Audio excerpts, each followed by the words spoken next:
محترم سامعین کرام، السلام علیکم ورحمۃ اللہ وبرکاتہ۔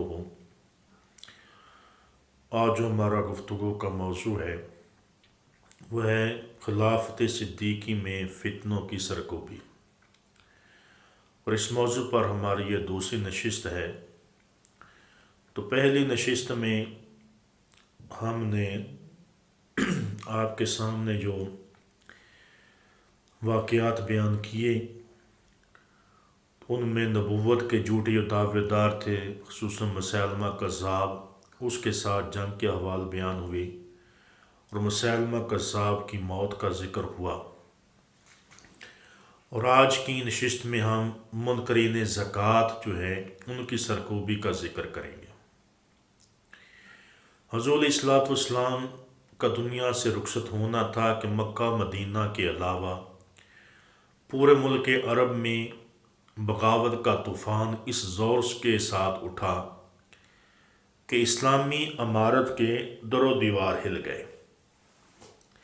ایک طرف تو مسیلمہ کذاب اور اسود عنسی اور طلحہ الاسدی جیسے بدبختوں نے نبوت کا جھوٹا دعویٰ کر دیا، مرد و درکنار عورتیں بھی اس میدان میں اتر پڑیں، اور بنو تغلب کی ایک عورت سجاہ نے بھی نبوت کا دعویٰ کر دیا۔ دوسرے منکرین زکوٰۃ نے علم بغاوت بلند کر دیا، تو سیدنا صدیق اکبر رضی اللہ تعالیٰ عنہ نے پہلے جو تھے نبوت کے جھوٹے دعوے دار تھے، آپ نے ان کی سرکوبی فرمائی، اور پھر ان باغی خلاف آپ نے علم جہاد بلند کیا جو زکوٰۃ کے منکر ہو گئے تھے۔ تو آپ نے فرمایا میں زکوٰۃ وصول کرنے والے عمال کی انتظار کرتا ہوں تاکہ وہاں کی تمام رپورٹیں وصول ہو جائیں۔ گویا باغیوں میں دو طرح کے آدمی تھی، ایک گروہ وہ تھا جس نے اسلام سے منحرف ہو کر کفر کے دامن میں پناہ لی تھی، اور دوسرا گروہ وہ تھا جو اسلام سے وابستگی رکھتے تھے مگر زکوٰۃ ادا کرنا پسند نہیں کرتے تھے۔ جب زکوٰۃ کے منکرین کی مکمل رپورٹ مل گئی تو سیدنا ابوبکر صدیق رضی اللہ تعالیٰ عنہ نے صحابہ کرام سے مشاورت کی۔ جب صحابہ کرام مسجد نبوی شریف کے اندر جمع ہو کر منکرین زکوٰۃ سے جنگ کرنے کا مشورہ کیا تو اس وقت مدینہ منورہ میں صحابہ کرام تھوڑے تھے، زیادہ تر لشکر اسامہ کے ساتھ روانہ ہو چکے تھے۔ حضرت عمر رضی اللہ عنہ اور مجلس مشاورت میں اکثر صحابہ کی یہ رائے تھی کہ ہمیں اللہ تعالیٰ اور اس کے رسول صلی اللہ علیہ وسلم پر ایمان لانے والے لوگوں سے ہرگز لڑنا نہیں چاہیے۔ ان کا خیال یہ تھا کہ ابھی یہ لوگ نو مسلم ہیں، جب ان کا ایمان راسخ ہو جائے گا تو یہ لوگ خود بخود زکوٰۃ ادا کریں گے، اور ایک گروہ اسلام پر قائم تھا مگر وہ یہ کہتے کہ ہم نماز ادا کریں گے اور احکام شریعت کی پابندی کریں گے مگر زکوٰۃ نہیں دیں گے، تو حضور علیہ الصلوۃ والسلام کے بعد کسی کی اطاعت نہیں کریں گے۔ تو جب ایسی باتیں ہونے لگیں کہ نبی اکرم صلی اللہ علیہ وسلم کی وصال خبر مشہور ہو گئی، اور قبائل جو تھے اسلام سے پھر گئے، کئی قبیلوں نے زکوٰۃ روک لی، تو ابوبکر صدیق رضی اللہ عنہ سے جنگ کی تیاری کی۔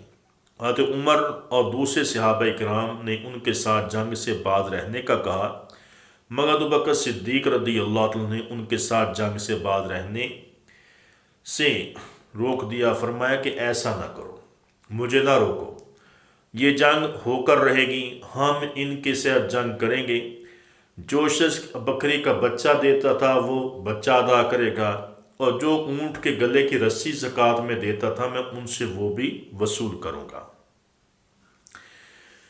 تو حضرت عمر رضی اللہ تعالیٰ عنہ نے کہا آپ کیسے لوگوں کا قتال کریں گے؟ کہ بے شک فرمایا نبی کریم سے مجھے حکم دیا ہے کہ لوگوں سے قتال کا، یہاں تک کہ وہ کہیں کہ اللہ کے سوا کوئی معبود نہیں، حضرت محمد صلی اللہ کے رسول ہیں، اور جس نے یہ کہہ دیا وہ محفوظ ہو گیا، اس کا مال و جان محفوظ ہو گیا۔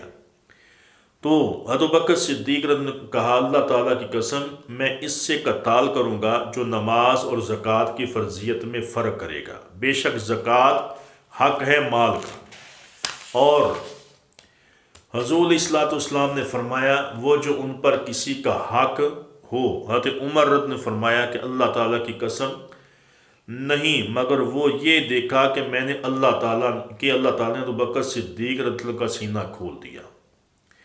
تو جب میں نے دیکھا کہ آپ کا ارادہ پختہ ہے تو آپ نے فرمایا کہ ہم ان سے زکوٰۃ وصول کریں گے، اور آج یہ زکوٰۃ کے منکر ہیں، کل نماز کے منکر ہو جائیں گے، پھر اسلام سے منکر ہو جائیں گے، اس لیے میں آج ہی ان کے ساتھ جہاد کروں گا۔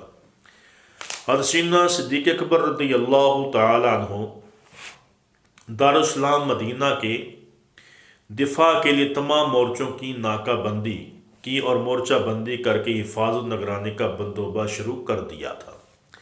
حضرت علی، حضرت عبد الرحمن بن عوف، حضرت زبیر بن عوام، حضرت عبداللہ بن مسعود، حضرت طلحہ بن عبداللہ رضی اللہ تعالیٰ عنہم کی سرکردگی میں حفاظ سے دستے متعین کر دیے۔ باغیوں کا لشکر حبسوں، زبیان، بنو کنانہ اور غطفان، سالبہ وغیرہ قبائل پر مشتمل تھا۔ انہوں نے فوجیں اکٹھی کی تھیں اور مدینہ طیبہ کے قریب پڑاؤ ڈال دیا۔ انہوں نے اپنے لشکر کو دو حصوں میں تقسیم کیا۔ ایک حصہ مقام زوہی میں چھوڑا جو مدینہ منورہ کے قریب نجد کے رستے پر تھا تاکہ لڑنے والوں کی مدد کرے، اور دوسرے حصے میں مدینہ منورہ پر چڑھائی کر دی۔ مدینہ منورہ کی حفاظتی دستے نے ابو بکر صدیق رضی اللہ عنہ کو اطلاع دی۔ آپ لوگوں کو حکم دیا کہ تم اپنی جگہوں پر رہو، اور خود مسلمانوں کو لے کر روانہ ہوئے۔ باغی مقابلے کی تاب نہ لاتے ہوئے بھاگ گئے۔ مسلمانوں نے ان کا تعاقب کیا اور یہ باغی مقام زوہا پر پہنچے تو زوہا والوں نے چمڑے کے مشکیزوں میں ہوا بھری اور اونٹوں کی طرف پھینک دیا۔ اونٹ نے جب ان نئی چیزوں کو دیکھا تو بدک گئے اور واپس بھاگے، مسجد کے دروازے پر آ ٹھہرے۔ تو ابو بکر صدیق رضی اللہ عنہ کا خیال تھا کہ یہ لوگ دوبارہ حملہ آور ہوں گے، تو خلیفۃ المسلمین نے مدینہ طیبہ کے مسلمانوں کو جمع ہونے کا حکم دیا، ان کی تربیت فرمائی۔ دشمن بھی مدینہ طیبہ پر حملہ کرنے کی مکمل تیاری کر رہا تھا کہ ابو بکر صدیق رضی اللہ عنہ کے دائیں بازو پر نعمان بن مکرن، بائیں بازو پر عبداللہ بن مکرن اور نچلے حصے پر سوید بن مکرن رضی اللہ عنہ کو مقرر فرمایا، اور رات کے آخری حصے میں روانہ ہو گئے، اور ابھی پو نہ پھوٹی تھی کہ دشمن پر جا پہنچے۔ یہ لوگ بدحواس ہو کر بھاگ نکلے، اور اسلامی لشکر نے ذوالقصہ تک ان کا تعاقب کیا تاکہ باغی وہاں ٹھہرنے نہ پائیں۔ ابو بکر صدیق رضی اللہ عنہ حضرت عثمان بن مکرن کو ایک دستہ فوج کا دے کر وہاں کا حاکم مقرر کیا تاکہ یہ باغی پھر حملہ آور نہ ہو سکے۔ اور باغیوں کے مقابلے میں جہاں مسلمانوں کے حوصلے بلند ہوئے، بہت سے قبائل کے سرداران زکوٰۃ لے کر مدینہ پہنچ گئے۔ وہاں مسلمانوں کو امیر المومنین کی ایمانی فراست کا پتہ چلا، اور جس سے لوگوں کا ایمان اور پختہ ہو گیا۔ اور اس طرح پھر جو دوسرے قبائل تھے انہوں نے سبق سیکھا کہ آج مسلمانوں نے ان کو کاٹ دیا ہے، اتنے بڑے لشکروں کا مقابلہ کیا ہے، کل وہ ہمارے پاس آئیں گے، اس لیے اپنی جو زکوٰۃ ہے وہ لے کر فوراً مدینہ منورہ پہنچ جاؤ۔ تو باقی قبائل خود بخود ہی لے کر زکوٰۃ کا سامان وہ مدینہ طیبہ میں آئے اور آ کر معافی مانگی، توبہ بھی کی اور اپنی زکوٰۃ بھی آپ کے پاس پیش کی۔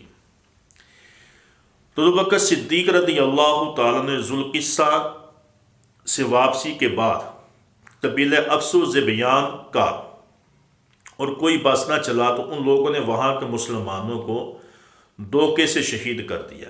یہ دو قبیلے تھے، ابس اور زبیان۔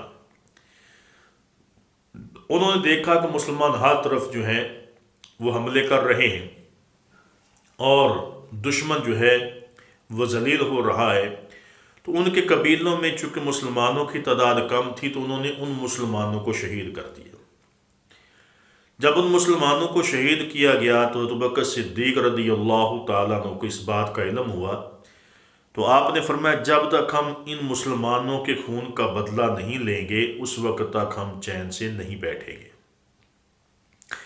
اس اسنا میں حضرت اسامہ رضی اللہ عنہ بھی اپنی مہم سے فارغ ہو کر مدینہ منورہ آ گئے۔ تو آپ نے حضرت اسامہ رضی اللہ تعالیٰ عنہ کو اپنا نائب مقرر کیا، فرمایا اریحو وستریحو، اب تم آرام کرو۔ حسن بکر صدیق بنفس نفیس ایک دستہ فوج کا لے کر ذوالقصہ کی طرف روانگی کا ارادہ کیا تاکہ مسلمانوں کے خون کا بدلہ لیں اور غدار قبیلوں کی سرکوبی کریں۔ تو یہ واقعات تاریخ طبری جلد نمبر 2 صفحہ 479، البدایۃ والنہایہ جلد 2 صفحہ 315، تاریخ الخلفاء صفحہ 63 پر موجود ہیں۔ اور پھر ابو بکر صدیق رضی اللہ عنہ تیار ہو گئے، اپنی سواری پر سوار ہوئے تو حضرت علی المرتضیٰ شیر خدا کرم اللہ وجہ الکریم آپ کو پتہ چلا تو آپ تشریف لائے اور آپ نے آپ کے گھوڑے کی مہار کو پکڑ لیا۔ تو اور پھر ساتھ عرض کیا کہ میں آپ سے وہی کہوں گا جو رسول اللہ صلی اللہ علیہ وسلم نے غزوہ احد کے موقع پر آپ سے کہا تھا کہ آپ اپنی تلوار نیام میں رکھیں اور اپنی جان کو خطرے میں ڈال کر درمند نہ ہوں اور مدینہ منورہ میں لوٹ جائیں۔ اللہ کی قسم اگر آپ کی جان خطرے میں پڑ گئی تو ہمیشہ کے لیے اسلام کا نظام ختم ہو جائے گا۔ آپ نے فرمایا اللہ تعالیٰ کی قسم میں اس حملے سے ہرگز پیچھے نہ رہوں گا تاکہ مجھے اپنے درمیان پا کر جو مجاہدین ہیں ان کے حوصلے بلند ہوں۔ ابو بکر صدیق رضی اللہ عنہ قصہ کے قریب ابرک کی بستی پر پہنچے تو مقابلے میں بنو ابس اور زبیان کے لشکر کو پایا، لڑائی شری۔ پھر تھوڑی دیر بعد باغیوں کے قدم اکھڑ گئے، مسلمانوں میں ابرک پر قبضہ کر کے باغیوں کو وہاں سے نکال دیا۔ اب صدیق اکبر رضی اللہ عنہ آگے بڑھے، ابس و زبیان کے لوگوں سے مسلمانوں کو شہید کرنے کا انتقام لے لیا، فتح و کامیابی کے ساتھ مدینہ طیبہ میں واپس آئے۔ اس طرح مانعین زکوٰۃ جو ہیں ان کی آپ نے سرکوبی فرمائی۔ تو یہ سارے جو واقعات ہیں تاریخ طبری جلد نمبر 2 صفحہ 478 پر موجود ہیں۔ اس کے علاوہ تاریخ ابن اسیر کے اندر بھی موجود ہے، اس کے علاوہ تاریخ ابن خلدون کے اندر بھی موجود ہے، تاریخ ابن کثیر البدایۃ والنہایہ کے اندر موجود ہے، تاریخ الخلفاء کے اندر یہ سارے واقعات موجود ہیں۔ تو یہ تھا حضرت ابوبکر صدیق رضی اللہ تعالیٰ عنہ کا مانعین زکوٰۃ کی سرکوبی فرمانا۔ جب آپ نے مانعین زکوٰۃ کی سرکوبی فرمائی تو پورے عرب کے اندر جو ہے سکون ہو گیا۔ اب نہ تو نبوت کا کوئی جھوٹا دعوے دار کھڑا ہوا، نہ زکوٰۃ کا کوئی منکر کھڑا ہو کر نام لیتا ہے، نہ اسلام کے خلاف سازشیں کرنے والے سازش کر رہے ہیں، بلکہ سب کے نے دیکھ لیا کہ مسلمان جس میدان میں جاتے ہیں فتح ان کی ہوتی ہے۔ تو کچھ قبیلے تھے انہوں نے توبہ کی اور اپنی جانوں کو محفوظ کر لیا۔ زکوٰۃ کا جو مال تھا وہ آپ کی بارگاہ میں لے کر آئے اور کہا کہ ہم اسلام کے اوپر عمل کریں گے، ہر سال اپنی زکوٰۃ بھی ادا کریں گے، ہم اسلام کے کسی حکم کی نافرمانی نہیں کریں گے۔ اس طرح اللہ تعالیٰ نے ابو بکر صدیق رضی اللہ تعالیٰ عنہ کو ایسی قوت عطا فرمائی کہ آپ نے اپنی دور خلافت کے اندر ہی ان تمام فتنوں کو کچل کر رکھ دیا اور اس امت کو امن اور سکون جو ہے عطا ہو گیا اور تمام پریشانیاں ختم ہو گئیں، صحابہ اکرام پرسکون ہو گئے کہ اب اسلام کے لیے کوئی اور خطرہ نہیں ہے۔ تو یہ تھے خلافت صدیق اکبر رضی اللہ تعالیٰ عنہ کے اندر وہ فتنے جن کی سرکوبی ابو بکر صدیق رضی اللہ تعالیٰ عنہ نے فرمائی۔ حضرت ام عائشہ صدیقہ رضی اللہ تعالیٰ عنہ فرماتی ہیں خدا کی قسم جتنے فتنے ابو بکر صدیق رضی اللہ تعالیٰ عنہ کی خلافت کے اندر آئے ہیں، اگر کوئی پہاڑ بھی ہوتا تو وہ ریزہ ریزہ ہو جاتا، لیکن میرے بابا ابو بکر صدیق رضی اللہ تعالیٰ عنہ ایک مضبوط پہاڑ کی طرح ڈٹ گئے اور آپ نے مقابلہ کیا اور تمام فتنوں کو ختم کر دیا۔ تو اللہ تعالیٰ کی بارگاہ میں دعا ہے کہ اللہ تعالیٰ ہم سب کو بہتر عمل کرنے کی توفیق عطا فرمائے۔ وما علینا الا البلاغ المبین۔